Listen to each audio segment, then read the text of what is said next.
Salutations chers compères, c'est Énergie, on se retrouve pour une toute nouvelle vidéo anecdote et aujourd'hui le thème du jour c'est le 7e art.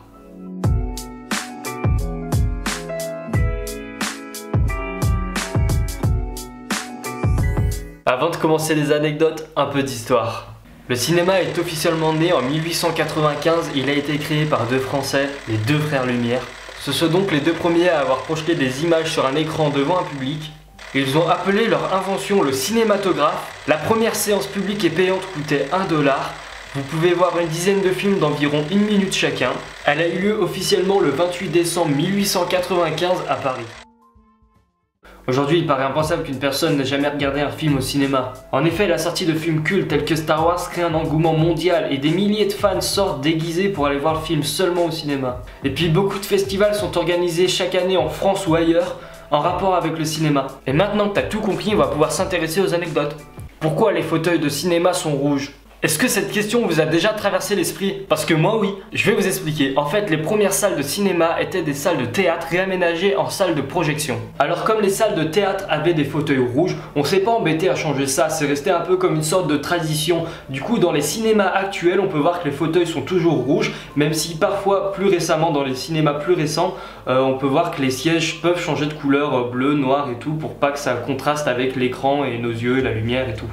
Pour la petite histoire sur le choix du rouge, il avait pour but de cacher les éventuelles traces de menstruation laissées par des femmes parce que les séances peuvent durer quand même un certain temps et du coup comme les protections hygiéniques à l'époque n'étaient pas assez importantes, voilà, ils ont choisi le rouge pour pas qu'on puisse voir les taches. Combien a coûté le film le moins cher de l'histoire du cinéma ? Aujourd'hui on parle souvent de films à gros budget, mais est-ce qu'il y a des films à petit budget? Si oui, c'est lesquels? Parce qu'on n'en entend jamais parler.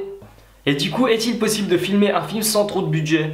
Oui, c'est possible, c'est ce qu'a fait le réalisateur Gene Reinhardt en 2009 avec son film Donoma. Il est le film le moins cher de l'histoire parce que seulement 150 € ont été dépensés pour la location d'un smoking. Le bénévolat et le prêt de matériel ont permis au réalisateur de ne pas dépenser beaucoup d'argent. Pourquoi en France les films sortent le mercredi? La raison est toute simple et vous allez trouver ça totalement logique et ça l'est. Les enfants et adolescents n'ont pas cours les mercredis, ce qui fait qu'il y a deux pics d'entrée au cinéma. Les mercredis après-midi, à la sortie d'un film, les enfants peuvent y aller avec leurs amis ou avec leurs parents, ou alors les week-ends où tout le monde se retrouve en famille et peuvent du coup prendre du temps entre eux, des loisirs et tout. Par contre, il n'y a aucune règle qui empêche les films de sortir un autre jour que le mercredi, c'est juste totalement marketing.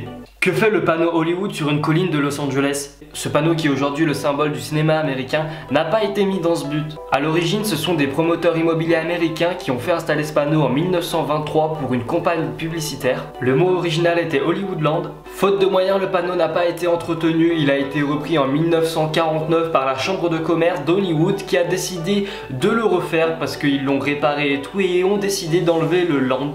L'enseigne Hollywood est classée depuis 1973 en tant que monument historique. Voilà les gars, c'est déjà la fin de la vidéo, j'espère qu'elle vous aura plu, n'hésitez pas à mettre un gros pouce bleu. Si vous voulez d'autres vidéos anecdotes, n'hésitez pas à me proposer des thèmes dans les commentaires, je choisirai avec plaisir ceux qui me conviennent.